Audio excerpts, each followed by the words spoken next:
adoro as nossas aulas de segunda. Sei que tem gente que não assiste online, depois assiste a gravação.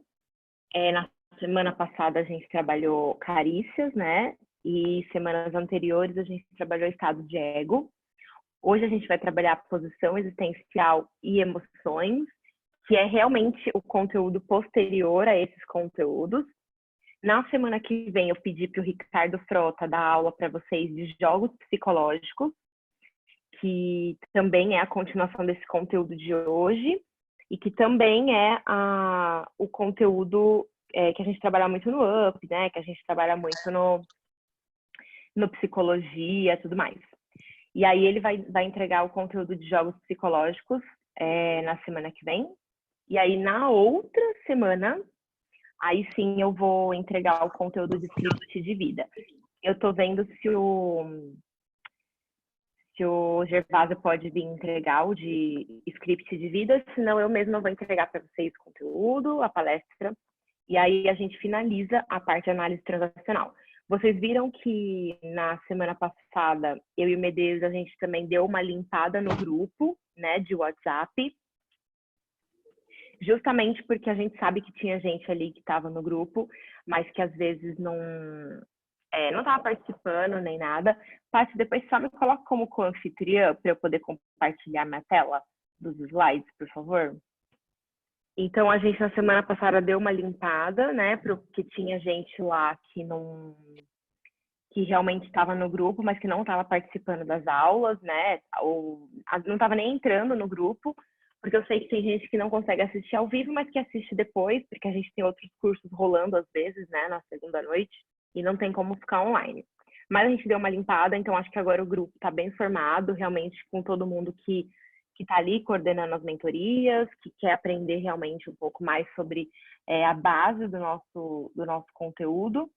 E eu também adoro passar esse conteúdo para vocês, justamente porque quando a gente está trabalhando na mentoria, a gente vê o conteúdo sendo aplicado, mas muitas vezes a gente não consegue entender por que o Roberto está falando daquela forma, por que ele está tratando um aluno daquela forma, e às vezes a gente gostaria que ele estivesse tratando de outra.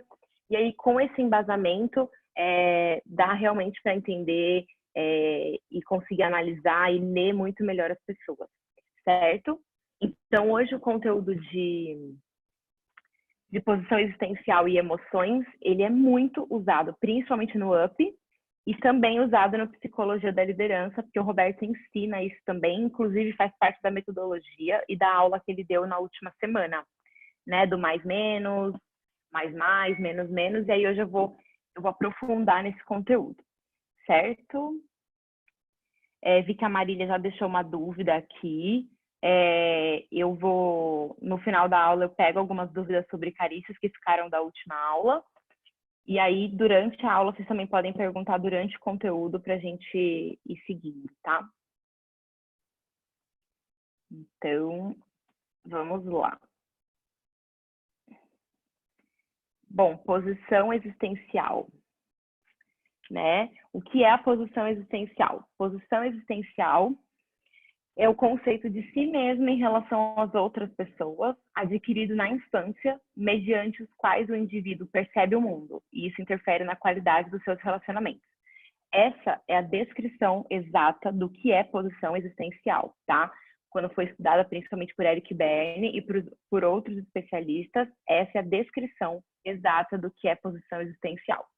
Então, é sempre como você se relaciona com o outro e como você sente que o outro se relaciona com você. Não necessariamente o que é como você sente que é, tá? E óbvio que isso interfere na qualidade dos nossos relacionamentos e é algo adquirido na infância. É legal frisar que é adquirido uma das primeiras infâncias, que é adquirida com 4 anos. Ou seja, é até os 4 anos que a gente determina a nossa posição existencial. Então, isso é muito importante, porque a gente está falando de uma criança muito pequena, né? Que vai determinar como que vai ser a atitude dela, nos relacionamentos dela, quando ela for um adulto, né? Então, essa infância é até os 4 anos, que a gente vai dizer como que vai ser a posição existencial dessa pessoa. Aí, eu posso me sentir de 3 maneiras em relação ao outro. Eu posso me sentir superior ao outro, inferior ao outro ou semelhante ao outro. Então, essas são as 3 maneiras que eu consigo me sentir em relação ao outro. E eu posso sentir o outro de 3 maneiras em relação a mim: inferior a mim, superior a mim ou semelhante a mim. Ou seja, são as mesmas coisas, mas com relação diferente. É como eu me sinto em relação ao outro e como eu sinto o outro em relação a mim. Então, lembra que eu falei no começo, não necessariamente é como a criança se sente. Então, imaginem que é uma criança de 4 anos analisando o que ela sente em relação ao outro. Então, é uma coisa realmente bem profunda e muito de sentimento, e não só do que é falado, e sim de como ela sente o que é falado.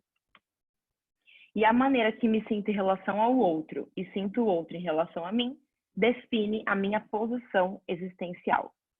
E quais são essas posições existenciais? A primeira posição existencial é a ok, ou tem gente que prefere como mais, né? Que é eu estou ok, o outro está ok.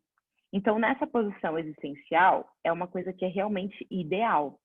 É uma coisa que ela é uma relação de cooperação, onde as duas pessoas estão totalmente confortáveis naquela situação e tem uma evolução pessoal e profissional. Então, por exemplo, o jeito que nós estamos aqui é uma relação, né, uma posição existencial ok. Por quê? Porque é uma posição que tem uma relação de cooperação, todo mundo está confortável, espero, né, que ninguém seja desconfortável com essa situação, e tem uma evolução pessoal e profissional. Então, quando você tem isso nos seus relacionamentos, seja com a pessoa que você é casada, namora, ou às vezes com um funcionário, ou às vezes com o seu filho, isso é uma coisa que vem de você. Então, não tem como eu ter uma relação, por exemplo, ok com a Paty, e eu não ter uma relação ok com o Medeiros, ou não ter uma relação ok com o meu namorado, com a minha irmã, com a minha mãe. Não. Eu tenho que ter a minha relação, eu sou ok. Então, eu, Marina, sou ok. Isso é algo que está na Marina e não na outra pessoa. Então, eu levo isso pro meu relacionamento, tanto pessoal quanto profissional. Então, eu levo isso pro Caio em casa, como eu levo isso pra Paty lá no negócio de palestra. Então, é uma relação que é da Marina. E aí, ela é de cooperação, todo mundo está confortável com a situação, todo mundo se sente bem. Então quer dizer que eu me sinto bem o tempo todo? Não. Mas quer dizer que eu tenho noção das minhas emoções e eu tenho noção de que eu sou uma pessoa que eu tive uma infância regada de carícias e que eu vou dar carícias para outras pessoas e sei que ela vai me dar carícias. Ou seja, é muito uma relação do que é o que está sendo, né? Do que é o que existe e não de alguma coisa que eu estou pressupondo, que eu estou supondo, que eu estou achando, que eu estou me sentindo estranha. Não, é o que é, simplesmente o que é. Marina, o ok, então ele não fica triste? Não, o ok, ele fica triste. Mas quando ele fica triste, ele fica triste. Ele não vai ficar triste, quando está triste, ficar com raiva. Então ele tem ali uma relação do que realmente é. Quando a gente vai para o ok, não ok, deixa eu ver se eu consigo diminuir isso aqui para ficar. Aí ficou melhor. Bem que eu não me vejo, né? Melhor assim. Tá. Quando eu tenho uma relação ok, não ok, ou positiva, negativa, aí eu tenho uma relação de superioridade, de ver o problema sempre na outra pessoa, de projetar os meus defeitos na outra pessoa e de ser crítica e arrogante. Então, sempre a primeira posição é como eu me sinto com o outro. E essa segunda é como eu sinto o outro em relação a mim. Então, a pessoa que é positiva e negativa, ela sente que ela é o máximo e que os outros são um lixo. Então, ela sente sempre que ela é incrível, que ela é maravilhosa, que ela é sensacional. E se qualquer coisa der errado, ela vai procurar um culpado. Nunca o culpado é ela, porque ela é incrível. E ela sempre projeta os defeitos nela nos outros. Então, se ela tiver num relacionamento e ela trair, nesse relacionamento, ela sempre vai culpar o outro. Ah, eu traí porque o outro não me dava o que eu precisava. Ah, eu não entreguei esse projeto hoje porque eu estava cansado, porque ontem eu trabalhei que nem louca. Ou seja, mesmo que for um defeito dela ou uma falha dela, a culpa sempre vai ser do outro. Nunca a culpa vai ser dela, porque ela é positiva e negativa. Eu sou incrível, os outros não são. E sempre crítica e arrogante. Ou seja, nada vai estar bom, sempre vai ter problema. É uma pessoa que todos os relacionamentos, no final, vão acabar, porque a pessoa nunca vai ser suficiente para ela. Ela sempre vai ter uma posição de controle ali e de estar com pessoas que entrem nesse controle dela, né? Porque a gente sempre vai buscar as pessoas que suprem as carícias que a gente está pedindo. Então, se eu sou uma pessoa arrogante e eu acho que os outros são um lixo, eu vou procurar quem para estar comigo? Quem supre minha necessidade de ser o máximo. Então, eu vou sempre procurar pessoas que se sentem inferiores. Sempre procurar pessoas que se sentem mal, que não se sentem bem, que são inseguras. Para eu colocar mais ainda uma insegurança em cima dela, me colocando com superioridade. Então, essa é a pessoa que é ok, não ok. Aí temos o não ok, ok. O negativo, positivo. Ou seja, pessoas que se sentem péssimas e acham que os outros são sempre o máximo. Normalmente, aqui até falta um R. Normalmente isso é natural na infância. Por que é natural na infância? Porque quando a gente é pequeno, é lógico que a gente entende que os adultos sabem mais do que nós, porque somos crianças. Então, naturalmente, na infância, todos nós vamos passar pelo não ok, ok. Se sentir inferior ao outro. Só que se isso for algo que fique fixado em nós, fixado dentro da gente e vá para o adulto, né, e cresça com a criança, aí sim leva uma sensação de inferioridade, uma sensação de auto-rejeição, de sempre se sentir mal, de sempre se sentir feia, insegura, aí ninguém vai gostar de mim. Desqualificar a carícia positiva. Então, quantas pessoas vocês não conhecem que se você falar para ela, nossa, você tá linda, a pessoa vai falar assim, eu linda? Eu tô enorme, eu não tô bonita, tá louca? Porque eu nem sei receber uma carícia positiva, e se você me der uma carícia positiva, eu com certeza vou desqualificar, porque eu nem sei recebê-la. E eu vou ser uma dependente afetiva. Eu sempre vou procurar pessoas ali para ficar dependente, vou sempre ser vítima, vou sempre ser coitadinha. Então, a diferença do ok, não ok, para o não ok, ok é essa. Os dois culpam outras pessoas, mas a culpa é diferente. O outro culpa porque ele não vê defeito nele. E esse culpa porque acha que está sempre errado, então você não me entendeu direito. Não, você não sabe o que eu estou falando. Coitada de mim. Então eu sempre estou na posição de inferioridade. Normalmente essas pessoas não ok, na infância elas não tiveram autonomia. Tinham aqueles pais que adoravam fazer joguinhos e sempre perdiam, porque logicamente que o adulto ia ganhar da criança. Mas o adulto fazia questão de ganhar da criança e falar, tá vendo? Você não sabe nada. Ó, tá vendo? Você não aprendeu. Né? Pessoas que os pais gostam de fazer perguntas na mesa. Aquelas perguntas da escola difíceis, para mostrar para a criança que ela não vai saber. Colocam a criança em momentos de pressão, sabe? Então, a criança cresce se sentindo desqualificada, sentindo que ela não faz nada certo, sentindo que ela sempre vai errar. Diferente da ok, não ok, que são crianças mimadas, que sempre foram hipervalorizadas.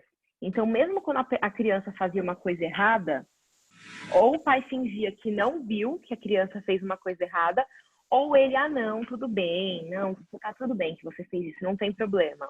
Ou, ai, que bonitinho fazendo birra. Ai, que bonitinho chorando, né? Então, hipervalorizava qualquer coisa. E sempre mostrava para a criança que ela era melhor do que todo mundo. Então, se a criança tinha um amiguinho, o pai e a mãe faziam questão de mostrar para a criança que ela era muito melhor que o amigo. O pai e a mãe faziam questão de mostrar para a criança como desqualificar pessoas que estavam abaixo. Então, são pais que maltratam empregados, por exemplo, e a criança vê isso. Então, a criança se sente superior a todo mundo porque vê os pais fazendo isso. Então, essa é a grande diferença dessas duas posições existenciais. Aí a gente vai para a última posição existencial, que é a não ok, não ok. Ou seja, negativa, negativa. Essa é a pior posição existencial, porque ela é totalmente destrutiva, não tem crescimento nenhum pessoal e profissional. A pessoa não vê nada de bom em si e não vê nada de bom no outro. Então, é aquele relacionamento que você vê que as duas pessoas estão ruins ali, mas elas continuam ali. Elas brigam, elas se maltratam, elas se xingam, elas se ofendem, mas elas continuam ali. Porque as duas alimentam a posição existencial. A pessoa se sente péssima e ela também acha que a pessoa que está com ela é péssima. Então, ela acha que todo mundo é ruim. Então, ela acha que no trabalho todo mundo é ruim, que em casa todo mundo é ruim, se ela tiver um filho, o filho é ruim. Tudo é ruim para ela. Nada é bom. Ela não vê, ela não tem otimismo em nada. Então, essa pessoa ela é realmente destrutiva, tá? Antes da gente continuar, vou perguntar para vocês se vocês conseguem ver essa posição existencial em alguma situação ou em alguma pessoa. Marina, será que eu estou em algumas dessas posições existenciais? Gente, só do fato de vocês estarem aqui, para mim, vocês já são todos ok, né? Trabalho com vocês, vivo com vocês, então eu vejo vocês como ok. Mas claro que cada um dentro de nós vamos saber se a gente tem um pezinho numa posição existencial um pouco mais frágil ali. Então, qual seria essa posição existencial? A minha seria menos, a minha seria mais. Então, eu pergunto para vocês, se fosse para ter um pezinho ali numa posição existencial, qual seria? Eu, Marina, acho que eu estaria na mais-menos, né? Às vezes eu sinto que eu me coloco como superior às outras pessoas. Patrícia, a minha menos mais. Ricardo, a minha seria menos mais. Marcelo, mais menos. Dani, mais menos. Quem mais? Gabi, mais menos. Jonas, mais. Lógico que você é mais. Mais menos. Já tive épocas na vida menos.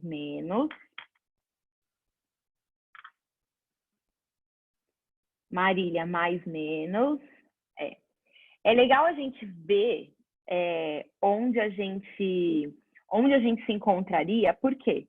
Porque se a gente entrar no padrão, né, de se encontrar ali numa posição existencial, a gente conseguir ter consciência e sair dessa posição. Por quê? Porque todos nós temos que estar na mais, né? E é o que eu falei, trabalhando com vocês, claramente que a gente, né, como a gente se trabalha, a gente vai puxar sempre a mais, que é uma de cooperação.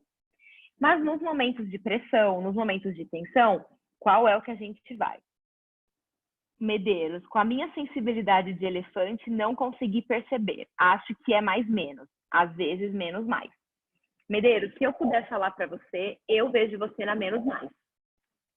Quem concorda comigo? Levanta a mão. Eu nunca vi você na posição mais menos. Nunca, tá? Nunca vi.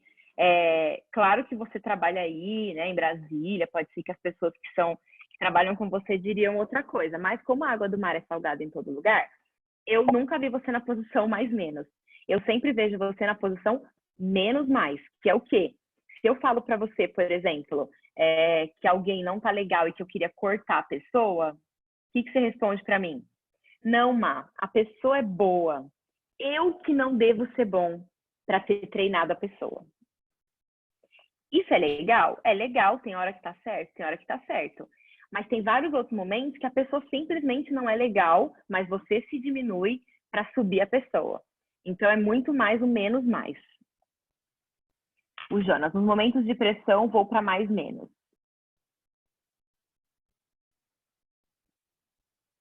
O Gustavo falou um ponto. O Medeiros é militar e respeita a hierarquia. Acho que ele não é menos quase nunca, a não ser na hierarquia. Gustavo, mas é o exemplo que eu dei. Às vezes a pessoa está abaixo dele e eu falo, vamos cortar a pessoa porque a pessoa não é boa.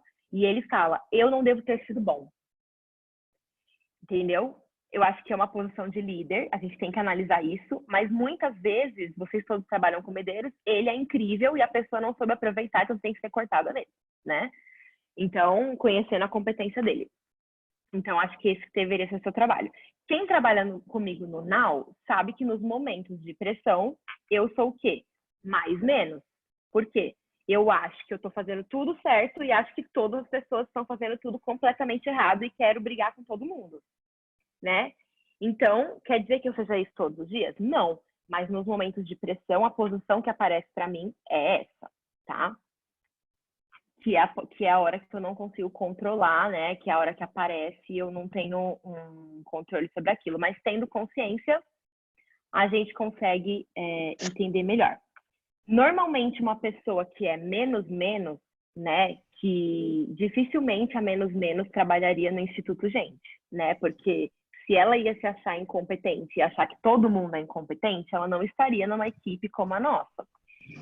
Mas às vezes a gente consegue ver alunos nessa situação, né? Alunos que estão no menos, que ele acha o quê? Que o curso é um lixo, Roberto é um lixo, Arthur é um lixo, a equipe é um lixo, e que ele também é péssimo, e que ele faz tudo errado, e que ele é muito ruim no trabalho dele, que ele é um péssimo pai. E aí ele tá no menos total, né? Então a gente tem que conseguir enxergar isso para conseguir trabalhar com essa pessoa, e aí eu vou explicar um pouquinho mais pra frente. Deixa eu compartilhar de novo. Aí, peraí, antes de continuar, que a gente vai entrar em emoções, vocês têm alguma dúvida sobre a posição existencial, especificamente? Mais, menos, mais, menos? Tudo ok? Tá, se tiver, já coloca para a gente poder seguir e ninguém ficar para trás. Sabendo as posições existenciais que existem nas pessoas, aí a gente entra em emoções, tá? E o que são as emoções? A gente divide emoções em dois tipos. Existem emoções autênticas e emoções que são disfarces, tá? Quais são as emoções autênticas? As emoções autênticas são as emoções da nossa criança livre, né? A gente viu lá na primeira aula de estados de ego que a gente tem uma criança livre. E essa criança livre é aquela que ela é espontânea, certo? E essa emoção da criança livre, ela é totalmente adequada em qualidade, quantidade e duração. São 3 pontos que a gente tem que lembrar. Ou seja, se eu estou com raiva, eu expresso a minha raiva. E aí eu vou expressar essa raiva com raiva, cara de raiva, mão de raiva, voz de raiva, jeito de raiva. Ou seja, é uma emoção em qualidade. Ela é em quantidade, ou seja, a intensidade que eu tô colocando nessa emoção, ela é real. Ah, se você pisar no meu pé e eu ficar às vezes com raiva de você que você pisou no meu pé, a intensidade pode ser uma raiva menor, porque eu não tô te odiando, eu tô só com raiva da situação. Agora, se você trair minha confiança, que eu vou ficar com muita raiva, a intensidade dessa raiva vai ser maior. E duração. Por quê? Se eu tô expressando minha raiva como ela tem que ser, ela vai ter uma duração específica à situação que aconteceu. Marina, como assim? Se eu estou com raiva, eu vou sentir a raiva e essa raiva vai cessar. Se eu não sentir essa raiva vai acumular e eu vou ficar sentindo essa raiva às vezes por meses. Tem gente que sente a raiva por ano e não expressa essa raiva, né? E quando nós somos crianças, a gente expressa o que a gente está sentindo no momento. Se a gente está com raiva, a gente vai expressar raiva. Se a gente está com medo, a gente vai expressar o medo. Mas aí, o que acontece? Qual é o problema? Existem os disfarces, as emoções disfarces. E o que são essas emoções disfarces? São as emoções da criança adaptada. Não é a criança livre, é a criança adaptada. É uma emoção usada para disfarçar a emoção autêntica. Como assim, Marina? Eu tô com raiva, aí minha mãe chega para mim e fala: mas você não pode estar com raiva agora. Aí eu engulo a minha raiva, eu não expressei a raiva que eu tô, e aí eu choro. Aí quando eu choro, a minha mãe me dá atenção, porque eu chorei. Aí minha criança entende que quando ela estiver com raiva, para ela ter a atenção e a carícia que ela precisa, ela tem que chorar. Aí a gente vai ter um adulto que quando ele está com raiva, ele não consegue parar de chorar. Aí você começa a brigar com essa pessoa, tá chorando. Nem faz sentido ela chorar naquele momento, ela tá chorando. Ou o contrário, aquelas crianças que choram e a mãe fala: engole o choro, aqui não é lugar de você chorar. Aí a criança engole o choro, fica com muita raiva de ter engolido o choro e muda a emoção. Aí quando vem esse adulto, toda vez que ele estiver triste, o que ele vai fazer? Ele vai chorar de tristeza? Não, ele vai ficar com muita raiva. E aí são aqueles pais que podem até se tornar, aqueles adultos, né, que viram pais, que podem até se tornar violentos com os filhos ou com outras pessoas, porque ao invés de expressar tristeza, expressa raiva, né? A pessoa é demitida do trabalho e quando chega em casa ela bate na mulher. O que tem a ver? Ou ela não bate, mas ela bate na parede, ou ela chega em casa e quebra tudo, ela expressa uma violência, uma raiva muito grande, sendo que ela estava triste, ela não estava com raiva. Então, vira uma emoção disfarçada. E isso é até os nossos 4 anos. Ou seja, até os nossos 4 anos, a gente decide se a gente vai usar as nossas emoções, ou se a gente vai, as emoções autênticas, ou as emoções disfarces. E tudo isso é a atenção que a gente recebe sobre a emoção. Então, assim, quem tem filho, né? Eu não tenho filho, então eu só vejo. Mas quem tem filho vê isso numa criança. A criança vai chamar a nossa atenção fazendo aquilo que a gente aprova ou fazendo aquilo que a gente dá a determinada atenção. E isso a gente, quando era criança, do mesmo jeito. A gente vai buscar chamar a atenção com a emoção que for valorizada. Então, a criança que faz uma birra, ela está querendo chamar a atenção. A forma que você tratar a birra daquela criança vai ser o jeito que ela vai achar que é uma birra. Quantas vezes a gente já não pegou aluno do UP que faz birra? Ah, é na mesma proporção que uma criança, ela senta no chão e chora? Praticamente assim, né, Jonas? Praticamente assim. A pessoa senta no chão e chora como se fosse uma birra. Por quê? Porque quando ela fazia birra, ela recebia o que ela queria. Ah, então tá bom, a mamãe compra para você. Aí ela chega adulta, quando ela não tem uma coisa que ela quer, ela faz birra. Ou pessoas, por exemplo, eu sou uma pessoa que se eu estou se eu estou triste ou se eu estou com medo, eu vou muito mais para a raiva. Então, quem me conhece e trabalha comigo no Now, por exemplo, porque quais são os momentos que eu fico com mais raiva e que eu fico mais brava e que eu brigo com a equipe, brigo com o Arthur, brigo com todo mundo? São nos momentos que eu estou com medo de alguma coisa dar errada. São nos momentos que eu estou ou vendo aquilo acontecer e me sinto incompetente. Então, eu estou triste pela situação, né? Vamos supor no Now, deu errado alguma coisa. Ah, o slide não funcionou, sei lá o que, tipo, eu fiquei triste. Ao invés de eu ir no banheiro e chorar, eu vou ficar puta com todo mundo. Vou brigar com todo mundo e vou achar todo mundo incompetente e vou ficar com muita raiva, vou gritar muito no rádio. Por quê? Porque é o jeito que a minha criança adaptada pega a emoção da tristeza, porque você não vai me ver chorando, principalmente se for trabalhando. É muito difícil, né? Hoje eu já me trabalhei um pouquinho, quem sabe algumas pessoas aqui já me viram nas mentorias chorando. Mas é muito difícil, porque a minha criança adaptada, ela entra em cena e ela fala, não, agora que você tá triste, fica com raiva. Então, vesículas sinápticas com membranas frágeis. Foi assim que eu criei as minhas vesículas, né? Deixei minhas membranas frágeis de qual lugar? Da raiva.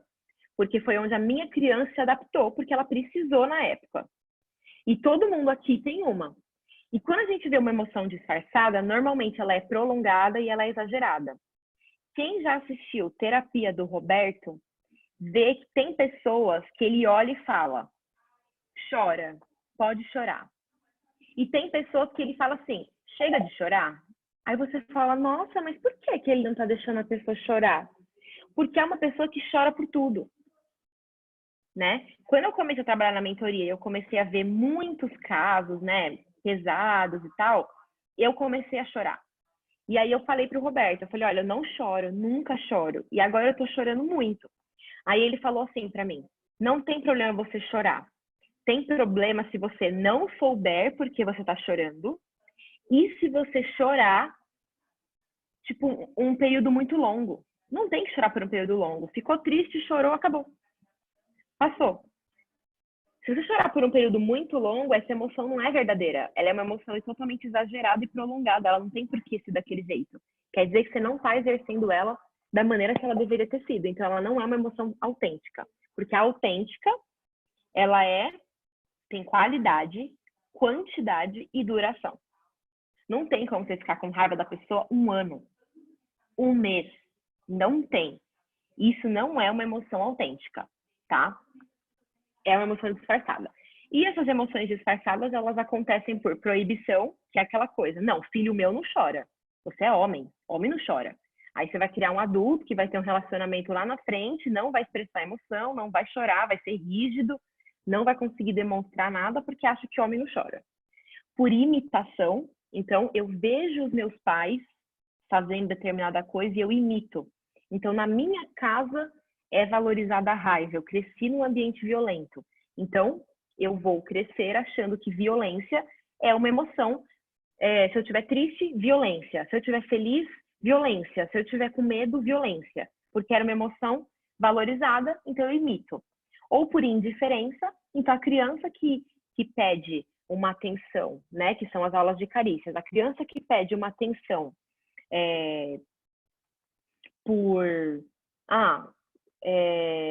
eu queria muito tal coisa. A criança pede com uma determinada emoção. Ou, mãe, pai, eu tô com medo de dormir sozinha. Tô com medo de dormir sozinha. Aí, se você for indiferente a esse medo, simplesmente apertar o foda-se pro medo da criança, ela vai ter que mudar essa emoção para chamar atenção. Então, se eu tô com medo, meu pai não me dá atenção. Então, eu vou falar pro meu pai que eu tenho raiva, então eu vou chorar, vou gritar, eu vou bater, eu vou espernear. Aí meu pai me olha, fala comigo. E aí eu vou criar as vesículas sinápticas com membranas frágeis para toda vez que eu tenho medo, ninguém dá atenção para mim. Então, quando eu tô com medo, eu tenho raiva, porque a raiva chama a atenção dos meus pais. Ou o contrário, eu estou com medo, só que meu pai não tá me dando atenção, minha mãe não tá me dando atenção. Então, eu vou demonstrar carinho, afeto, amor. É legal isso? Também não, porque não é autêntico. Aí a criança vai achar que ela tem sempre que ficar agradando, puxando o saco quando ela estiver com medo. Aí vai crescer pessoas e profissionais que quando estiverem numa empresa trabalhando vão ter medo de ser demitido. O que a pessoa vai fazer? Puxar saco, ficar com aquela lambição. Por quê? Porque ela acha que vai ter atenção só com carinho. Aí vira aquelas pessoas que você tá vendo que é falsidade. Só que a pessoa acha que para ela ter a sua atenção, ela tem que ser amiga de todo mundo, a querida. Ah, tá tudo bem? Tá sempre bem com aquela pessoa. Ela nunca tá triste, ela nunca tá com raiva, porque tá sempre bem. E quando ela era criança, os pais só davam atenção para ela quando ela tava bem, fofa, falando que tava tudo ótimo, comendo tudo certinho, o filho perfeito. Vai crescer uma pessoa que não tem emoção autêntica nenhuma. A pessoa tá sempre bem e por dentro tá tudo quebrado, tudo vazio e a pessoa não consegue falar para ninguém. Então, indiferença e a valorização, que é isso, né? Eu não dou atenção para uma emoção, mas eu dou para outra. Então, eu acabo criando uma emoção disfarçada, tá? Aí, antes de entrarmos nisso, vamos ver que tinha umas perguntas aqui.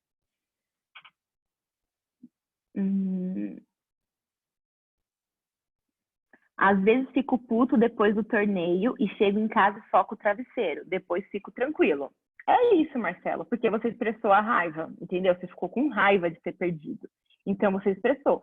Se em algum momento você ficar triste por ter perdido, né? Porque que é bem diferente, uma coisa é uma raiva e uma coisa é uma tristeza. Se você ficar triste por ter perdido, você não pode chegar em casa e socar o travesseiro. Tem que chegar em casa e ficar triste. O que é triste? Ah, é sempre chorar? Não. Às vezes o triste é simplesmente, putz, você fica lá sozinho, meio para baixo. Vive a tristeza, acabou a tristeza, bora para a próxima emoção. Por quê? Porque também se toda vez você ficar triste, socar o travesseiro, você está falando assim, se eu tô triste, eu fico com raiva. Que eu falei que é o meu. Se eu tô triste ou estou com medo, eu vou para raiva, eu fico com raiva da pessoa. Entendeu? E não era raiva, eu só queria falar para a pessoa, olha, eu estou muito triste com o que aconteceu. Ao invés de eu falar, eu estou muito triste, e chorar, ou pedir colo, o que eu faço? Brigo. Porque é a forma que eu sei, a minha emoção disfarçada é brigar, porque brigar, eu sei brigar. Eu não sei falar para a pessoa, estou triste, então eu brigo. O Jonas, uma forma de honrar e amar os pais, com certeza. Né? Se meu pai demonstrava emoção dessa maneira, eu vou honrá-lo e vou demonstrar da mesma maneira, né? Eu vou crescer com isso. Marcelo, como lidar com alguém que ficava com medo e não conseguia a atenção dos pais? Aí começou a ficar com raiva demais das pessoas. Qual a melhor maneira de agir? Eu vou falar aqui como que a gente tem que agir com as emoções, já já. Gustavo, Marina, o fato de você ter consciência do processo não te ajuda a evitar? Consciência é o primeiro passo, né? Aí, quando a gente tem consciência, aí a gente consegue prever algumas atitudes. Então, por exemplo, não sei se tem gente aqui do Master, acho que a Tati estava, o Medeiros estava. No Master Speaker do ano passado, no que aconteceu, não lembro se foi no primeiro ou no segundo encontro presencial. Teve um dia que o Roberto mudou tudo, sei lá o que aconteceu, e deu tudo errado. Quando dá tudo errado, eu fico muito triste, porque tudo que eu fiz, todo o meu trabalho, tudo foi para água abaixo. Quando eu estou triste, eu vou para a raiva. E quando eu vou para a raiva, eu entro na minha posição existencial mais menos, e eu acho que todo mundo é incompetente. Então, nesse Master Speaker, acho que quem estava vai lembrar, eu briguei com todo mundo. Eu peguei o grupo de WhatsApp da equipe e eu briguei com todo mundo. Eu falei pessoa por pessoa o quanto a pessoa estava errando. Depois de um tempo, tipo uns 10 minutos, eu fui no grupo de novo e eu falei, gente, desculpa, eu entrei no meu padrão porque eu me senti incompetente e quando eu me sinto incompetente, eu fico com raiva e aí eu acho os outros incompetentes. E aí, Gustavo, é isso que você perguntou. Eu tive consciência, mas eu não consegui prever porque a situação foi muito forte. Talvez se fosse uma situação mais branda, não fosse num evento, né? Fosse em outro momento, talvez eu conseguisse prever que eu estava entrando e eu não entrasse. Já teve momentos que eu estava quase mandando uma mensagem no grupo, aí eu respirei e falei, não vou mandar. Porque não é culpa deles que está acontecendo, né? É culpa minha, do Roberto, da equipe, não é deles a culpa. Então, eu não posso entrar, só que não é sempre, porque se acontecer de sopetão, você vai pegar, você vai entrar, só que você tem consciência, aí você respira, você pede desculpa pelo que você fez, ou pode ser o contrário, pode ser as pessoas que ficam se achando ruins e os outros maravilhosos. Aí a pessoa vai falar, eu sou um lixo mesmo, as pessoas são o máximo, e eu aqui sou péssima, tal. E aí a pessoa pode ir para isso e depois falar para a pessoa, gente, pensei melhor, eu sei o que eu estou fazendo, confia em mim. Então depende de qual posição você vai. Mas aí é a sua emoção. Se acontecer comigo, posso falar que talvez, quem sabe, potencialmente você esteja triste? Se acontecer, tipo, entre eu e você? É isso? Pode. Eu presenciar você nesse padrão, o que eu faço para te ajudar? Se você me presenciar nesse padrão, como a gente está se trabalhando junto... Corre! Então... Eu tô com Medeiros, hein? Medeiros! Não, como a gente está se trabalhando junto e você sabe que eu também estou me trabalhando, você pode falar isso para mim, porque pode ser que no momento eu fique bem puta, mas eu estou me trabalhando, então eu vou receber isso. Não necessariamente tem que fazer isso com as pessoas, porque imagina você fazer isso com alguém que não está se trabalhando e não sabe. A pessoa está lá puta com você e você fala assim, olha, eu acho na verdade que você está triste. Aí você corre, porque a pessoa vai ficar, imagina, você vai querer te matar, né? Agora, se é entre nós, entre o grupo, aí não tem problema, porque a gente está se trabalhando. Então, mesmo se a pessoa não aceitar de primeira, ela vai conversar com você, porque a gente está num ambiente seguro aqui. Agora, com as pessoas de fora, a não ser que você seja o terapeuta, consultor, coach da pessoa, e ela está te dando esse aval, né? Se for alguém, tipo a sua esposa ou alguém, cuidado, né? Não dá para ir tão de sopetão. Aí eu vou passar 3 passos para identificar essa emoção. Porque a pessoa não está se trabalhando, ela não tem obrigação, né, de entender ali o que a gente está falando. O Medeiros foi no segundo encontro. Deu para perceber que eu, pelo menos, criei um trauma no Medeiros que ele lembra exatamente como foi. Que foi no segundo encontro. Mas eu pedi desculpa depois, né? E tudo ficou bem. Até apaguei depois as mensagens. Vamos voltar lá. Aí, quando a gente entra na posição existencial e as emoções, tá? Quando a gente vê aqui, posição existencial mais, tá? Ou seja, eu estou ok e o outro está ok. Aí a gente tem várias emoções, todas autênticas, todas as emoções autênticas.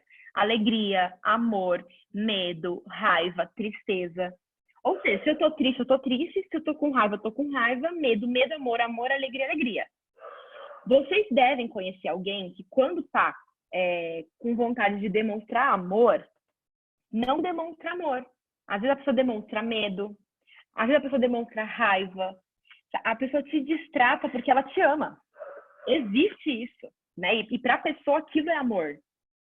E aí pode ser, por quê? Porque era assim na infância, que ela tinha que demonstrar o amor pelos pais, porque ela via o pai brigando com a mãe e sabia que o pai amava a mãe. Então, para ela, amor é aquilo. Então, tem muita gente que confunde amor, que não demonstra ele de forma autêntica, demonstra ele de forma disfarçada. Quantas pessoas acham que para demonstrar amor tem que ser coitada? Então, eu preciso ser vítima, eu preciso demonstrar medo. Ah, eu tô com medo, porque assim meu pai me dá amor, minha mãe me dá amor. Tem criança que fala que tá com medo só para o pai e para a mãe olhar para ela ou ficar com ela, mas ela não tá com medo de nada. Só que se não souber cortar essa emoção disfarçada, a criança vai crescer achando que ela precisa demonstrar medo quando ela quiser carinho. Aí, quando a gente vai para as outras posições, aqui a gente tem a mais menos. Lembra que são as pessoas que se acham superiores e que os outros são um lixo. Quais são as emoções disfarces que aparecem? Ressentimento, ciúmes, competição, uma falsa raiva, nervosismo, ironia, ódio.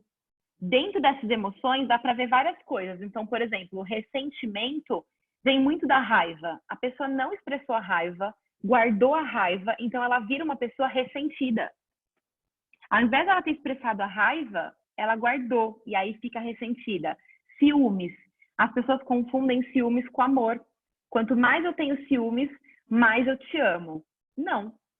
A pessoa do mais menos, existe esse ciúmes ou porque a pessoa é controladora e acha que o outro tem que ser controlado, ou o contrário. Ela tem ciúmes do outro porque acha que o outro poderia achar alguém melhor. Então ela está sempre diminuindo o outro para o outro ficar ali sendo menos e ela mais, porque na verdade ela está com ciúmes. Ao invés dela falar para o outro assim, eu tenho medo de te perder, ela apresenta ciúmes. Ao invés dela demonstrar uma emoção autêntica, que era amor ou era medo. Ó, eu tô com medo de perder você. Aí ela apresenta o quê? Uma emoção disfarce, que é o ciúmes. É o controle, é o ciúmes, é a insegurança. São emoções disfarces. Competição, falsa raiva, nervosismo, ironia, ódio, tudo isso porque não está demonstrando a emoção verdadeira. Quando a gente vai no menos mais, que são as pessoas que se sentem um lixo e acham que os outros são o máximo. Aí a gente tem vergonha, culpa, ansiedade, depressão, confusão, inadequação, falsa alegria e falso medo. Quando a gente entra em falsa alegria e falso medo, é muito isso. A pessoa às vezes finge que ela está feliz, mas na verdade ela está se achando péssima ali. Né? A gente vê muito isso no curso de palestrantes, que são as pessoas que elas fingem que elas estão muito felizes ali no palco, porque elas querem estar no palco, mas elas estão sentindo que elas não merecem estar ali no palco. E aí a emoção falsa que ela apresenta, disfarce, é não, eu tô super feliz, tá o máximo aqui, o que eu mais quero é ser palestrante. Sendo que no fundo, ela tá morrendo de medo, ela tá sentindo que ela não é boa o suficiente, mas ela não consegue olhar e falar, eu tô com medo. Simplesmente tô com medo. Ou pessoas que têm o falso medo, que são aquelas pessoas que eu falei, elas crescem achando que elas precisam ter medo, precisam ser frágeis para receber uma atenção. Crianças que não tiveram autonomia. Os pais faziam tudo por ela. Ah, eu vou escolher minha roupa. Não, filha, você não sabe escolher sua roupa, a mamãe escolhe. Ah, eu vou comer sozinho. Não, filho, você vai se sujar todo. A mamãe te dá comida. A pessoa, se eu não posso comer sozinho, como que eu vou ser um adulto que sabe fazer alguma coisa só? Eu sou um lixo, né? Eu me sujo todo, eu sou péssima. Então a pessoa cresce tendo esse falso medo. Então eu finjo que eu tô com medo para ter a atenção das pessoas que eu amo. Ou seja, gente, uma aula liga com a outra. Vocês estão vendo que praticamente também entra a aula de carícias inteira aqui. Por isso que essa aula tem que vir depois da aula de carícias, tá? Porque uma coisa tem a ver com a outra. E aí a gente entra no menos menos, que a pessoa se sente um lixo e acha que o outro é um lixo, né? Eu não tô ok e o outro não tá ok. Aí é desespero, melancolia, inutilidade, que aí é tipo, é um grau realmente muito ruim de uma relação, né, entre duas pessoas. Porque é a relação destrutiva. Eu não tô bem e o outro não tá bem. Eu não sou bom e o outro não é bom, né? Ninguém é bom e eu também não sou bom. Vamos ver que tem perguntas.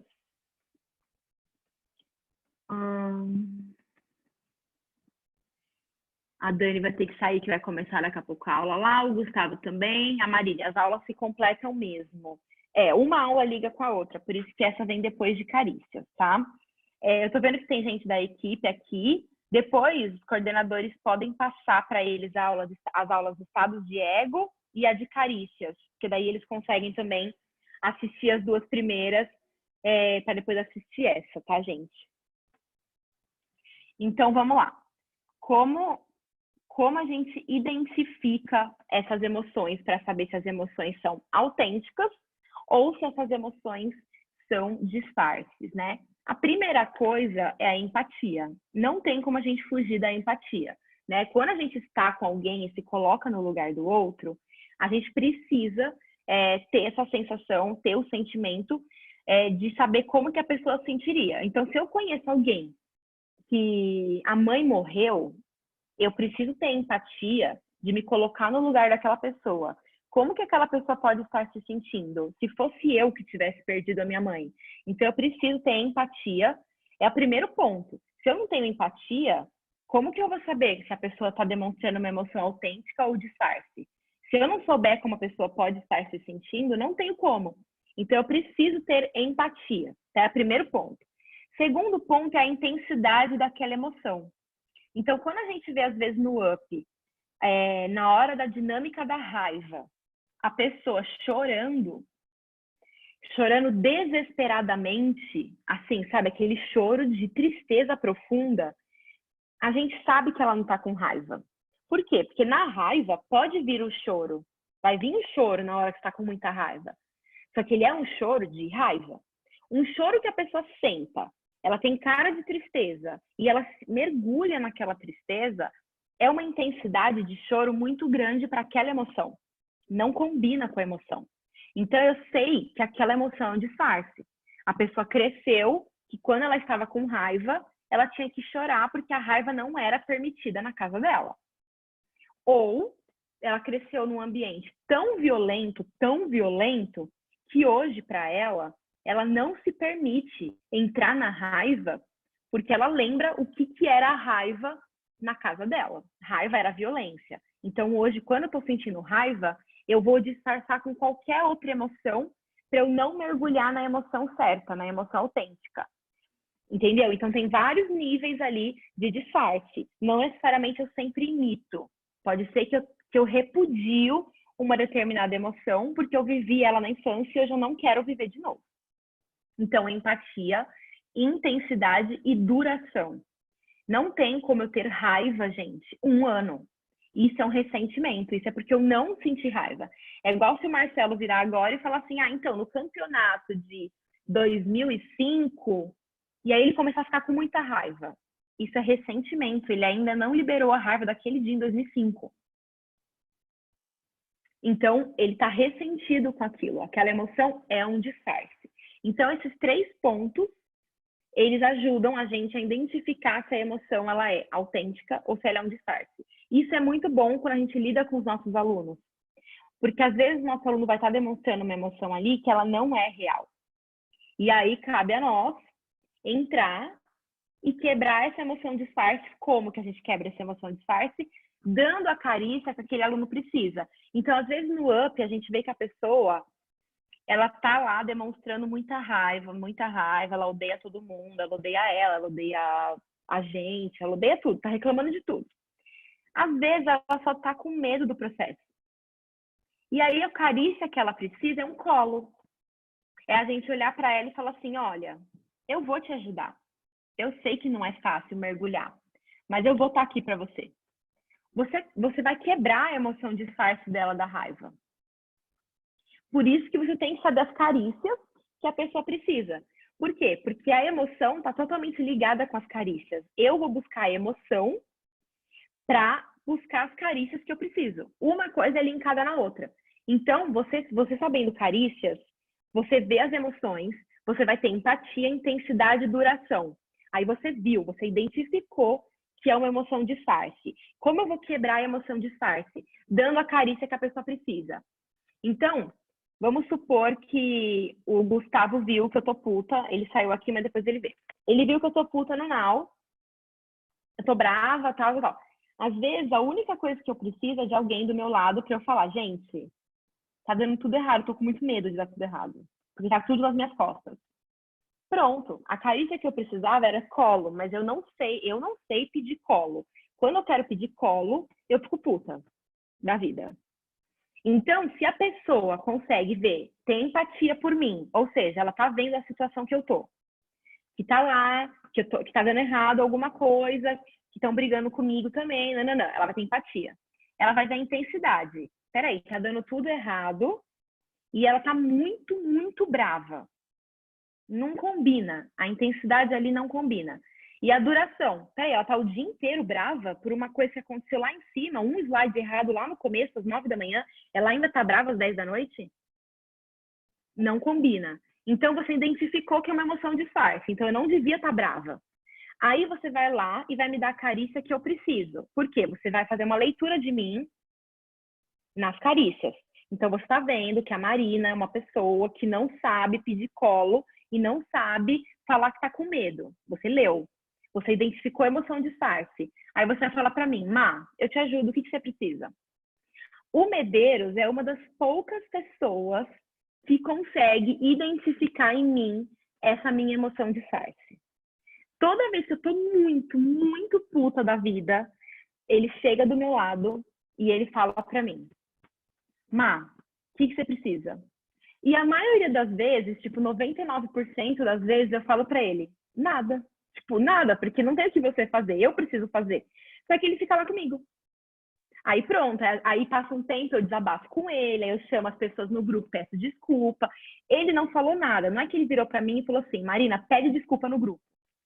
Ele não tá mandando em mim, porque se ele tentar mandar em mim é muito pior, porque daí eu vou entrar com uma outra emoção, né? Que eu não vou deixar mandar em mim. Então, só dele falar para mim, eu tô com você, ele me deu a carícia que eu precisava, eu só queria saber que eu não tava sozinha. Aí pronto, aí eu consigo falar, não, peraí, não tem nada a ver com isso. Eu não tô puta, eu tô com medo de dar errado. Aí eu vou lá, gente, não é bem isso, tal, tal. Então, só que tem que saber ler a pessoa. Eu não sei se ele faz isso consciente ou se ele faz isso porque o Medeiros é o Medeiros, não é mesmo? Mas às vezes é isso, ele sabe que eu tô puta porque eu só não quero estar sozinha. Então, você dá a carícia pra pessoa e você quebra a emoção de disfarce dela. E aí, sabendo isso, ajuda vocês tanto com os alunos, como ajuda vocês nos relacionamentos de vocês, né? Às vezes sua esposa tá puta, só que ela não quer brigar com você. É que você tá trabalhando tanto, ela não tem a sua atenção. Como que ela vai ter a sua atenção? Ficando puta, ficando brava. Aí ela sabe que se for pra brigar, aí você vai ficar lá e vocês vão brigar, mas pelo menos vocês ficaram um tempo juntos. Filho é a mesma coisa. Adolescente adora chamar a atenção dos pais dessa forma, fazendo merda.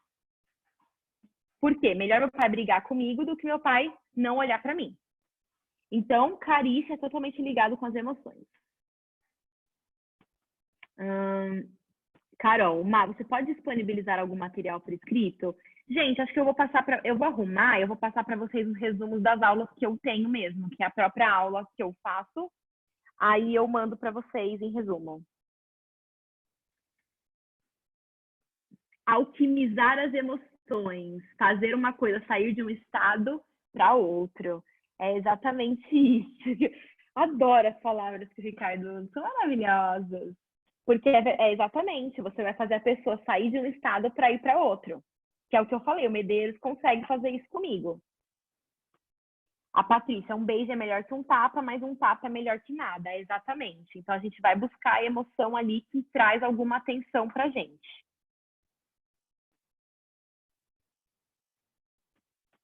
Bom, gente, é isso, é esses 3 pontos. Identificar e quebrar a emoção de disfarce para você conseguir trazer a emoção verdadeira. No entanto, vocês podem ver alguns momentos, quando você consegue quebrar a emoção de disfarce de uma pessoa, a pessoa às vezes chora. Ela tava puta, aí ela chora. Porque às vezes ela só queria chorar, mas ela não conseguia chorar. Homem é muito isso, né? Por quê? Porque muitos homens, infelizmente, crescem com aquele negócio. Homem não pode chorar, certo? Aí vai os marmanjão lá pro up, todo, né? Não, tá puto, tá com raiva, tá com raiva. Aí o Roberto vai, dá uma no meio, e aí o cara chora. Meu, fazia quanto tempo que o cara não queria chorar, né? A gente teve um aluno que foi muito legal. Ele era uma pessoa bem fechada e bem dura, bastante assim, raiva tal. Não com a gente, assim, né? Com a gente ele era normal, mas ele é uma pessoa que ele demonstrava as emoções com a raiva. Ela era mais predominante. E aí teve uma vivência que a gente fez e simplesmente, em um momento, ele começou a chorar muito. Porque ele percebeu que o pai dele batia nele. E ele amava muito o pai dele. Para honrar o pai dele, que demonstrava amor batendo, hoje ele batia nos filhos. E os filhos não falavam mais com ele. Por quê? Porque o filho cresce e não vou falar com meu pai que bate em mim. E aí ele percebeu que ele amava tanto os filhos e batia, ao invés de ele falar para os filhos, te amo. E ele nunca falou para os filhos, te amo. E assim, foi literalmente o que o Ricardo falou, uma alquimia. Porque ali era praticamente mágico. O cara saiu de um estado para o outro, ele percebeu que ele estava fazendo tudo errado, né? Para honrar o pai dele, que já nem era vivo mais. Mas para ele, amor era aquilo. Então, você muda a emoção da pessoa. E aí, vocês conseguem realmente fazer isso nos relacionamentos de vocês, com os alunos de vocês, dentro dos cursos. E sabendo isso, pessoal, também, vocês conseguem ver algumas coisas que o Roberto faz. Por que o Roberto age com alguns alunos de uma maneira e ele age com outros alunos de outra maneira? Por quê? Porque ele sabe se é uma emoção disfarçada ou se é uma emoção autêntica. Quantas vezes vocês já viram, às vezes, uma pessoa que você tinha dó e aí o Roberto pegava e era super duro com ela? Aí você falava, nossa, coitada, né? Mas a pessoa estava numa emoção falsa, numa emoção disfarce. E o Roberto quebra essa emoção para a pessoa ir para a emoção verdadeira, né? E nem toda mudança, quer dizer, toda mudança às vezes exige um pouco de dor. Então é claro que dói, né? Quando a gente faz uma mudança drástica dessa. É claro que dói quando a gente precisa entrar numa emoção que a gente não estava acostumado. Para mim, dói muito sair da raiva e ir para a tristeza. É muito difícil. Não é fácil. Só que eu estou mergulhando na emoção certa, estou mergulhando na emoção autêntica. Agora, eu queria que vocês falassem para mim uma emoção ou que você percebe que você vai para o disfarce, ou alguma ficha que caiu sua durante essa aula, que você percebeu que você faz, ou que alguém da sua família faz, ou um aluno, alguma coisa. Conta aqui para mim, para a gente compartilhar e eu ver que vocês realmente entenderam a aula. Ai, Marília, Silvia, Ricardo, amo vocês. Jonas também. O Jonas já viu essa aula várias vezes mesmo. Ai, obrigada, que bom que vocês gostaram, gente. Preparei para vocês. A Marília, disfarce, vulnerabilidade. Legal. E é bom a gente perceber qual que é o nosso ganho com a nossa emoção disfarce, gente. Porque aí a gente consegue uma mudança mais profunda. Então, por exemplo, eu sei que a minha emoção disfarce é a raiva. Por quê? Porque eu tenho um ganho. Quando eu tô com raiva, eu coloco o pessoal para fazer as coisas e me entregar resultado, né? Então, quando eu entro com raiva, todo mundo entrega. Então, eu tenho um resultado, eu tenho um ganho, né? Então, aí meu subconsciente acha que se eu entrar com a tristeza, eu não vou ter o resultado que eu já tinha antes. Então, é importante a gente saber qual que é o nosso ganho com o nosso disfarce. Então, por que eu tenho esse disfarce? Porque quando eu era criança, quando eu estava triste, eu precisava mostrar raiva porque eu ganhava o quê? No meu caso, eu sempre precisei ganhar respeito. Então, quando eu entrei no instituto com 21 anos e eu precisei coordenar uma equipe, Se eu fosse fofa, as pessoas já me achavam fofa, porque eu realmente sou bem fofa. Então, se as pessoas me achassem muito fofa, as pessoas não me respeitavam e não faziam o que eu pedia. Agora, se eu entrasse mandona, com raiva, eu tinha o meu ganho, que era o quê? O respeito. Só que aí eu preciso saber que isso é um disfarce, não é verdadeira essa emoção. Então, o Jonas agora. Então, meu disfarce é indiferença. Eu também acho, Jonas, que o seu é indiferença. Você sabe que sendo indiferente, você não vai, né? Você não vai entrar lá, você vai ter esse ganho que é estar ali, não vai ter o medo de alguém te tirar dali. Então, você fica ali com a indiferença. O riso da forca. É verdade. Quantas pessoas tiveram que engolir o choro e aí tá triste e rir?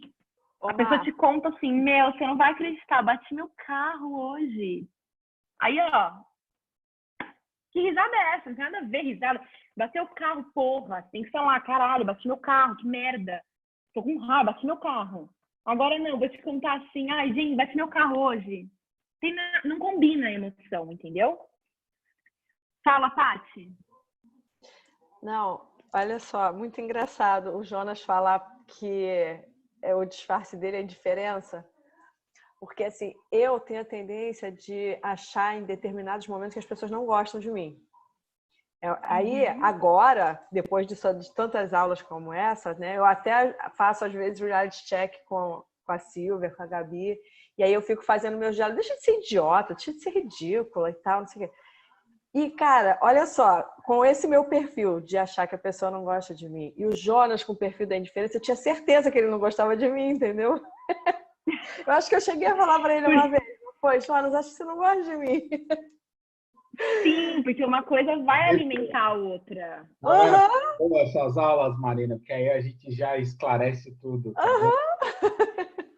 Gente, já vamos lavar as roupas sujas, né? Eu já percebi que o Medeiros lembra um dia que eu briguei com ele no WhatsApp. Então... Maravilhoso isso pra dentro da mas é equipe. isso. Com certeza. Só que é isso. E aí a gente... é muito isso, né? Você vai passar uma coisa para o outro e o outro vai passar uma coisa para você e um vai alimentar o outro, né? Medeiros, confirmou quando colocou o círculo meus sentimentos muitas vezes. Mesmo não parecendo, é de vergonha, ansiedade e tenho dificuldade de emoções autênticas. Legal, Medeiros, que você percebeu isso. Feliz está mergulhando nisso. O Ricardo, disfarce a vergonha. A Silvia, Marina, eu percebo que tenho dificuldade em demonstrar a raiva ou que não concordo. Eu disfarço colocando panos quentes, contemporizando o ganho, me dar bem com as pessoas e ser aceita. Então, Sil, exatamente isso. Você conseguiu ter consciência completa. Você acha que você precisa agradar as pessoas, então se você estiver com raiva, você não pode mostrar. Então, provavelmente, quando você era criança, ou você via situações de raiva que você não queria presenciar, ou você tinha que ser a queridinha para ter a atenção dos seus pais ou da figura parental. Então, não, eu preciso ser a queridinha, porque assim eu sou a preferida, eu sou a que fica perto, eu sou a que vão convidar para os lugares. E aí a sua criança falou, não, nunca brigue, seja a queridinha, porque assim você vai ter a atenção que você precisa. Marcelo, também me identifico com o riso da forca. Normalmente, o seja forte, seja apressado, que vocês já sabem que tem, vai ter riso da forca, né? Eu tenho seja forte. Para eu me demonstrar fragilizada é muito difícil, então o riso da forca vem, né? Eu vou falar de um problema falando dele como, tipo, não, já resolvi. Porque provavelmente se eu não resolvi, eu nem vou trazer o problema para ninguém. Marília, eu ligo para a Paty para abrir o coração. Legal, é bom ter esse porto seguro. Medeiros, meu disfarce é não demonstrar emoção. Eu acho. Quando tomo porrada ou estou insatisfeito, dificilmente alguém que não conhece percebe. Medeiros, porque você quer agradar as pessoas e você não quer demonstrar, você jamais vai demonstrar uma emoção de raiva porque você não quer perder o controle sobre essa raiva, porque você sabe que uma raiva perdida o controle, o que ela ocasiona, e você não acha legal. Então, você vai falar assim, não, melhor então não demonstrar a emoção, porque aí eu sei que eu vou ficar de boa, né? Então, se eu não demonstro emoção, eu não machuco ninguém, eu não me machuco. Só que não é verdade. Você tem que demonstrar, ó, eu não estou feliz, eu não estou satisfeito, eu não gostei, né? E aí você viu que há pouco tempo, quando você não gosta, aí você viu como tem várias coisas que você quer dizer que você não gosta. E às vezes coisas que poderiam ser ditas há muito tempo. Né? Há muito tempo. Só que você não disse, então você preferiu guardar. E aí, quando ela vem com várias coisas, às vezes assim, não, porque você lembra aquilo lá, no Master Speaker, no segundo encontro presencial do ano passado, você falou assim comigo. Tipo, porra, sério? Faz tanto tempo que eu falei assim com você, que você não falou na hora, né? Mas eu também sou assim, igualzinho você, por isso que a gente se dá super bem. Porque eu também guardo e não falo pra pessoa, não falo. Eu guardo e aí eu fico com o quê? Ressentimento. Eu levo isso. E se eu brigar com a pessoa, eu vou trazer coisas tipo... Ah, em 99, quando eu tinha 5 anos, você falou pra mim assim, porra, sério? Faz tanto tempo. O Caio, gente, Caio é meu namorado, tá? Que eu estou convidando para assistir as aulas, para quem não conhece ele ainda, ele está aqui. Provavelmente todos conhecem que eu compartilho stories, mas ele falou, você consegue esclarecer qual é o meu? Porque eu fiquei confuso. Eu acho que você precisa analisar qual é o seu, do que eu falar, mas eu analisaria muito na parte de você não querer também demonstrar emoção e guardar as coisas para você, né? Tanto eu quanto ele têm a mesma coisa. Então, não demonstra. E quando demonstra, às vezes demonstra de um jeito que, se é tristeza, demonstra com... não demonstra com a tristeza, onde deveria ser tristeza. Se é raiva, não quer demonstrar com a raiva, então às vezes prefere não falar, que é a mesma coisa do Medeiros. Não, se eu tô com raiva, eu prefiro não falar, porque eu sei o que a raiva ocasiona, então eu não falo. Então eu prefiro guardar. Aí na hora que falar, pode ser que venha de um jeito que não é legal, simplesmente porque aquilo estava guardado, estava machucando, e quando sai de um jeito torto, né? Mas se você perguntou da emoção, se você perguntou da posição existencial, eu acho que a sua posição existencial, nos momentos de tensão, é mais menos. Gabi, ao invés da raiva, sinto tristeza. E quando me sinto rejeitada ou as coisas não acontecem como gostaria, ao invés da tristeza, sinto raiva. Porque você trocou essas emoções, né? Então, você cresceu exatamente assim como você falou. Então, se eu tenho raiva, eu vou ter a atenção das pessoas chorando. Então, eu prefiro chorar, porque assim vão me dar atenção. Se eu espernear ou fizer uma birra, ninguém vai me dar atenção. Agora, quando não me dão atenção e eu fico puta, aí as pessoas me dão atenção. Agora, se eu chorar, não é a atenção de colo que eu tenho, né? Um exemplo. Então, é analisar exatamente o que acontece e ver qual é o ganho que você teve com aquela emoção para poder quebrar, né? Porque se o ganho for maior, o padrão não vai ser mudado, né? Então, para mim, por que é tão difícil mudar o padrão da raiva? Porque eu consigo o resultado assim. Então, eu preciso quebrar esse padrão da raiva e ter o resultado a partir daí. Eu preciso obter resultado de outra forma. Ricardo, raiva quando me frustro. Medeiros, eu vi que estava estressada e eu fui rir. Piorou, tsunami. Exatamente. Não, mas é verdade. Quando eu tô com raiva, eu quero colo, mas eu não sei pedir. Agora, se eu tô com raiva e você zombar ou fizer piada, gente, isso vai aumentar muito mais. Porque, tipo, é uma coisa séria que tá acontecendo ali, você vai rir. Nossa, tá puta da vida. Disfarce é raiva. Quando fico triste e me sinto rejeitado. Isso. Né? O Arthur, ele também, ele fala claramente isso no Up. Quando ele se sente rejeitado, ele fica puto. Ao invés dele falar, gente, quero ficar com vocês. Gente, quero ser amigo de vocês. Quero almoçar com vocês. Quando ele se sente rejeitado, ele vai brigar. Aí vai me chamar para fazer reunião, vai brigar comigo. Quando ele podia simplesmente me chamar para tomar um sorvete. Né? Aí o Marcelo tem o mesmo. Eu também tenho. Mas é que eu não tenho muito de rejeitada, mas eu tenho da raiva, da tristeza. Wagner, indiferença. Quando me frustro, quando as coisas não acontecem como eu gostaria. Isso, Wagner. Melhor eu ficar indiferente do que eu mergulhar. Porra, você tá frustrado? Fica com raiva, fica triste. Não fica indiferente. Jonas, sofre pra cacete ser forte. Orra, nem me fala. Sou parecido com a Silvia, apaziguar para ficar na boa com todos. Não gosto de demonstrar emoção. Tiago, mas lembra, não precisa ser agradar sempre toda hora, gente. E vocês vão ver no script também.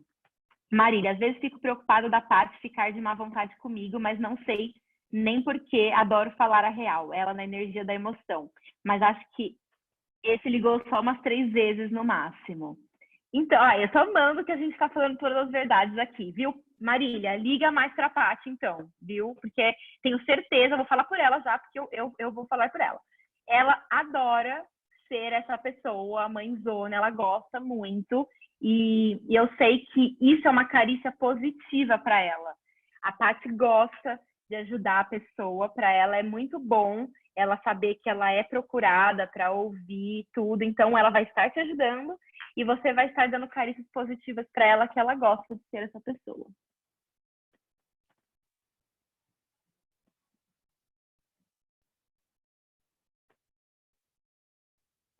Tiago, quando a Marina estava ficando com raiva no Now, eu chamei o Caio. Gente, verdade, vou falar que ele consegue me deixar bem feliz, tá? Só para vocês saberem. Tô bem apaixonada. E para quem me conhece sabe que falar isso numa aula também é uma quebra muito grande de padrão, né? Ó, a cara da Patrícia. Mas é verdade. Teve uma hora no Now que eu tava com bastante raiva e o Thiago teve esse lance mesmo. Eu tava com raiva, mas na verdade eu tava querendo carinho. E ele chamou mesmo o Thiago. E aí eu fui lá, abracei. O Thiago chamou o Caio. E eu fui lá, abracei ele e tal. E depois eu voltei assim, lindinha. Amor, as pessoas vão querer te levar para os eventos só para eu ficar boazinha. Gente, não vai rolar, tá? A Carol, Marina com raiva ou decepção, o disfarce é o está tudo bem. Querendo agradar todo mundo e sendo adaptável. Ganho, receber apoio e ser aceita. Gente, é legal, sabe? É muito bom vocês estarem falando ganho, porque, por exemplo, o meu ganho maior de ser essa pessoa mandona e tal é a posição que eu tenho no instituto. Então, quer um ganho maior do que a minha posição? Então, por exemplo, quando a Silvia fala, a Carol fala, eu sou boazinha e tal, provavelmente vocês ganharam muitas coisas por ser boazinha, né? Provavelmente vocês foram queridas e conseguiram coisas por ser a boazinha. Então, saber que quebrar esse padrão vai perder algumas coisas, tem que estar tudo bem e tem que ser consciente. Então, eu sei que se eu parar de ser mandona, brava, tal, vai ter pessoas que vai passar por cima de mim e eu tenho que estar tudo bem com isso, né? Eu tenho que falar, não, tá tudo bem. Então, eu pego, deixo essa pessoa, aprendo com essa pessoa e eu vou ser líder de uma outra forma. Mas exatamente isso. O humor faz total sentido. Bom, a raiva me motiva. Não acho positivo, mas eu me sinto desafiado. Então, exatamente isso. Você se sente desafiado, então você busca a raiva quando você sabe que você precisa trazer resultado.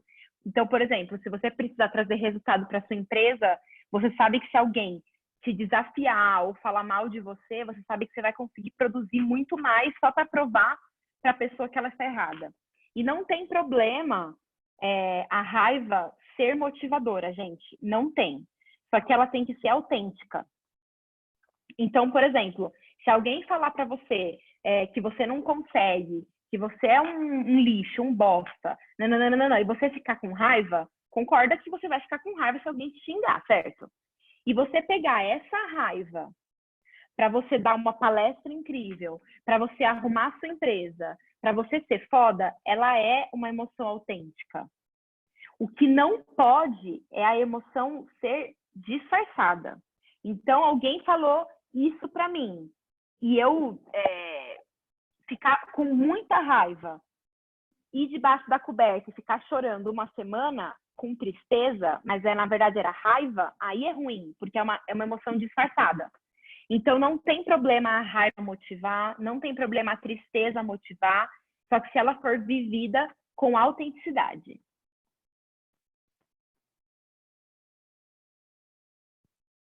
O Caio, eu ia adorar. Ai, ai, gente, meu ponto fraco. Carol, ou perdi muitas coisas por ser mandona. Exato, Cá. Aí você fica assim, não, então é melhor eu ser a boazinha para eu ganhar, né?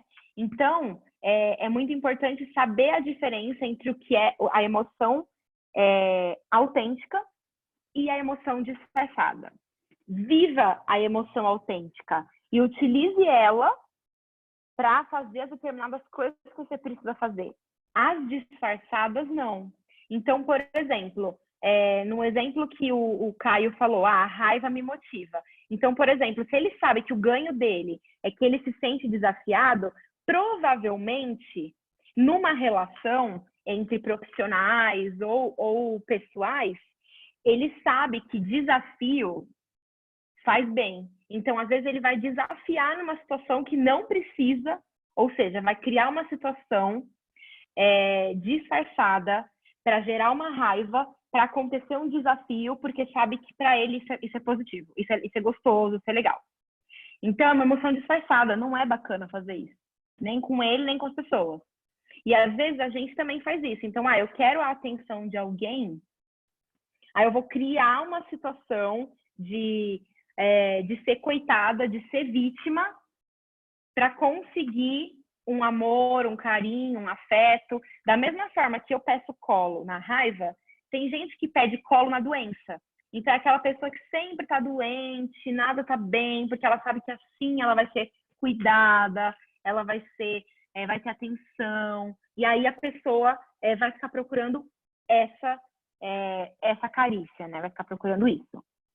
O Edu, eu estou procurando ser cada vez mais consciente, principalmente aqui em casa com as crianças e com o trabalho. Um mega desafio, mas estou conseguindo. Quando estou com raiva, saio sozinho na praia e grito para a natureza. Edu, se você estiver liberando a raiva, ótimo, né? Que é o que eu falei pro Marcelo. Tem que sentir a raiva. Tá com raiva é raiva, né? Não pode assim, não. Quando eu tô com raiva, eu choro. Não, não é isso, né? Ou, não, quando eu tô com raiva, igual o Thiago falou. Quando eu tô com raiva, eu falo que tá tudo bem e guardo pra mim. Que o Medeiros também é assim. Não, gente, tá com raiva, tá com raiva. Não necessariamente você vai sempre descontar na pessoa que está trazendo a sua raiva. Às vezes o seu filho pequeno te traz raiva. Você vai olhar para a cara dele e xingar o menino? Não, né? Só que aí você faz o quê? Você sai, você expressa a raiva de uma outra forma. Só que você expressa a raiva, tá? Então, que é o que o Edu está falando também. Eu saio sozinho na praia e grito para a natureza. Ou seja, ele não pode expressar a raiva na casa, porque às vezes não condiz ali com a situação. Agora, se é uma coisa entre dois adultos, é legal que você consiga falar para a pessoa o que você está sentindo, né? Que o Ricardo, na semana que vem, vai entrar muito mais nisso, porque ele vai falar de jogos psicológicos. E aí ele vai entrar no lance dos jogos, né? Que as pessoas fazem jogos entre si. Então, você faz jogo com a sua namorada, você faz jogo com o seu namorado, você faz jogo com o seu chefe. Então, ele vai entrar nos jogos, e aí vocês vão ver que uma coisa linka na outra, tá? Quem não assistiu as outras aulas, assista para poder realmente ter o conteúdo completo e as coisas encaixarem na cabeça, né? Estados de ego, carícias, posição existencial agora, e semana que vem jogos com o Ricardo. Mais alguma dúvida?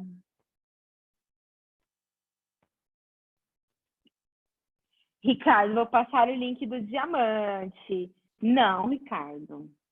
Você vai dar a aula ao vivo para os nossos queridos Master Trainer. Os diamantes amaram, gente. Ele deu essa aula lá para o pessoal do diamante e o pessoal amou, realmente. Todo mundo falou. Já virou a aula dele, entendeu? Marcelo, aula top, cheia de exemplos, bem maneiro. Gente, o Marcelo na semana passada me trouxe um ponto, que era, é legal quando dá exemplos, né? E aí nessa aula eu tentei exemplificar bastante para realmente a gente conseguir ver a situação. Então, obrigada, Marcelo. Marília, abre aí, Má, pode falar. Oi, Marina, tudo bom? Ó, vou retomar um pouquinho aquela pergunta que eu fiz no comecinho. Que é assim, de carícias, né? Quase esqueci. o desafio da gente, só explicando assim rapidamente, né? Muitas vezes nos treinamentos a gente vê assim que tem, nossa, alguns alunos que estão quase que fora de controle e fica muito evidente para a gente, assim, qual que é a carícia real que ele precisaria ou mudar o padrão.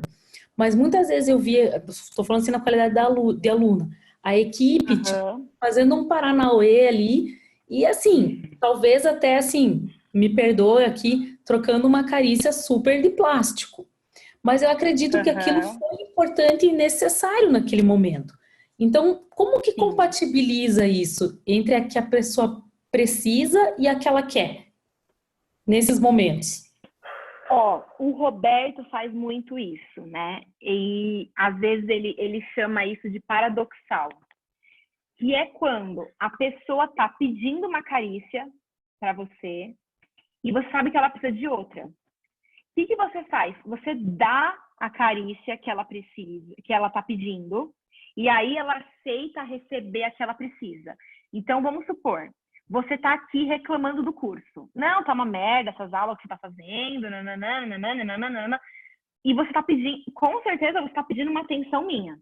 Só que se eu chegar para você e falar, Marília, tá bom, você quer uma atenção minha, pode falar. Você vai ficar mais puta ainda com o que eu tô falando, certo? Aí, o que eu faço? Você tá pedindo pra mim uma carícia do quê? Eu tô certa. Isso daqui tá um lixo, isso daqui, não sei o que lá. O que eu faço? Eu falo assim, gente, eu quero começar a aula agora agradecendo a Marília porque ela fez várias críticas construtivas sobre o curso. E eu tô analisando tudo que ela falou para poder melhorar para todos vocês.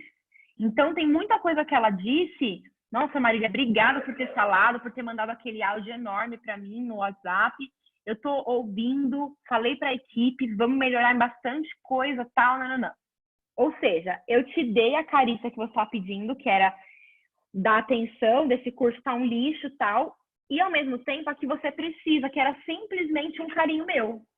Um obrigado, né? E aí essa carícia, ela não é de plástico. Apesar dela não ser uma carícia 100% verdadeira, ela foi pensada para você poder aceitar a carícia que você precisava. Mas se eu chegasse com ela direto, você não ia aceitar, porque você estava já com aquele muro.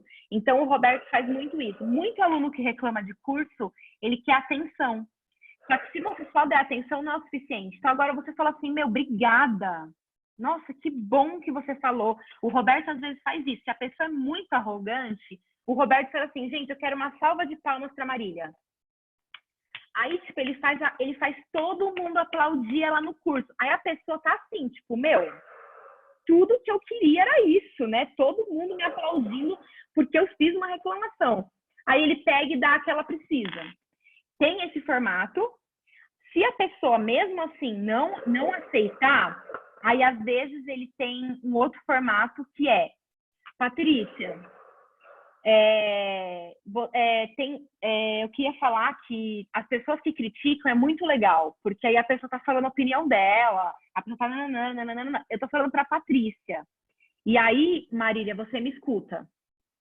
Porque se eu falar para você, você não me escuta. Então, eu falo para a Patrícia, tem gente que critica, é bem legal, tal, só que às vezes essa pessoa que critica, ela às vezes só queria que eu desse um colo para ela, mas ela tem dificuldade de pedir, entendeu, Paty? E aí a pessoa ela não pede para mim, porque ela pode pedir, porque o grupo é um ambiente seguro, blá, blá, blá, blá, blá. Como eu estava falando para a Patrícia, né, o Ricardo explica isso de uma maneira linda, o seu guardinha que estava na cabeça, ele não estava lá, não escuta ela, não escuta ela, não escuta ela. Eu tava falando com a Patrícia, então o seu guardinha, ele tava lá, comendo um lanche, passeando, dando mandadinho. E a sua cabeça tava aberta para ouvir. Aí tudo que eu falei pra Patrícia, daqui a pouco vem no chat. Nossa, Marina, isso que você falou serviu para mim. Semana passada eu tava reclamando com o Jonas e nananana. Eu sei, só que se eu falasse para você, não ia funcionar. Essa é a segunda forma. A terceira forma já é uma forma mais pesada, que daí o Roberto ele usa isso mais quando ele tem controle da situação, né? É difícil você ver ele fazendo isso num webinar, que daí é quando ele traz o grupo. Marília, eu acho que você está numa posição arrogante. Não, eu não acho, não. Pessoal, levanta a mão aí. Quem acha que a Marília às vezes tem uma posição arrogante quando tá conversando com vocês? Tá. Levanta a mão, gente, para fazer a cena, por favor. Obrigada. Aí todo mundo levanta. Então tem essas 3 formas. Tem a forma mais branda, que é simplesmente fazer uma paradoxal, elogiei a pessoa, fiz ela se sentir importante. Depois eu falo para ela o que ela realmente precisava. Faço de uma forma que eu falo para uma outra pessoa, então a pessoa consegue me ouvir. E em última opção, essa que é mais pesada, que é colocar o grupo para mostrar para a pessoa, entendeu? Normalmente o Roberto chega nesse nível quando é traço, né? Marília, você tem um traço de egoísta, foda-se. Eu, que sempre faço tudo pelas pessoas, que sempre me coloco. Pessoal, quem é que acha que em algum momento a Marília foi egoísta? Aí, tipo, todo mundo levanta a mão. Aí você acredita. Então, são essas 3 formas que acontecem. Aí, uma mais pesada que a outra, né? O que mais, gente? Você foi falando, eu fui vendo aqui 3 situações com alunos que aconteceram. E ele faz isso mesmo. No Master, ele faz isso muito com aluno que é arrogante, né? Porque como é palestra e tal, tem aluno que é muito arrogante ali, que se ele chegar batendo de frente, a pessoa não recebe, né, o feedback. Então, primeiro ele elogia, infla o ego da pessoa, a pessoa fica, tá, agora pode falar o que quiser. Aí ele coloca. A Gabi, faço isso com a minha avó. Às vezes ela abria com a família inteira e não ouve ninguém. Aí eu falo de outra pessoa. Ai, vó, mas as pessoas precisam ser mais flexíveis, né? Se tem algo que incomoda, tem que falar para a pessoa e não brigar. Mas, na verdade, estou falando para ela. Mas é exatamente isso. Aí você vai ver que daqui a um tempo ela vai falar, né? Gente, as pessoas têm que ser mais flexíveis. Vocês já perceberam isso? Como as pessoas têm que ser flexíveis? Isso é legal. É exatamente isso. Porque senão você vai bater de frente com alguém que você ama. E aí acaba perdendo, às vezes, a pessoa. Então, tem que ir pelas beiradinhas, né? Até você conseguir mesmo. Mais alguma dúvida, gente? 1h30 de aula. Eu sempre penso assim, essa aula vai ser rápida, mas nunca é. Mas é legal vocês participarem mesmo. Não, mas aqui no IG 1h30 foi aula rápida, né? É verdade, pelo nosso histórico. Mas é legal vocês participarem, porque daí realmente vocês conseguem colocar, né, a vida de vocês também. E isso é muito, muito legal. Bom, pessoal, qualquer coisa postem no grupo. Semana que vem tem jogos psicológicos com o Dr. Ricardo Frota. Maravilhoso, incrível. E podem chamar as equipes, tá? Porque eu não sou... tô trabalhando meu mais menos, então eu não vou ficar falando da aula incrível que vai ter semana que vem e vou excluir algumas pessoas que estão aqui. Então, podem chamar as pessoas, tá? Chamem as equipes para a aula da semana que vem. Eu acho bacana isso, é legal, porque tá todo mundo na mesma vibe. Até para a equipe, né? Acho que o Wagner tá aqui e tal, ele pode falar que é muito bacana estar participando disso. E fica mais perto também, né? A gente também consegue ver as carinhas, saber quem tá trabalhando aí. Então, até semana que vem, estarei com vocês também, mas ouvindo só a aula do Dr. Ricardo. E, pessoal, é isso. Qualquer coisa, mande no grupo se surgiu uma dúvida ou me chamem no privado se for alguma coisa particular. Certo? Foi muito bom estar com vocês. Vocês sabem que eu amo todos, né? Muito. E amo nossas aulas de segunda. Muitos beijos. E até semana que vem. Boa noite, pessoal. Eu vou abrir para ter carícias positivas condicionais. Maravilhoso. Valeu, galera. Excelente. Marina. Incrível, obrigada. Marina. Aí, comandante. Trabalho mais menos, comandante. Ó, eu só me sinto menos mais quando eu vejo o Jonas no palco com aquela calça apertada, parecendo Zezé de Camargo. Aí eu falo, cara, eu sou muito menos. Bora, comandante. Tchau, pessoal. Gente. Adorei, beijo. Beijos. Sensacional essa sequência de aula, sensacional. Como é que sai?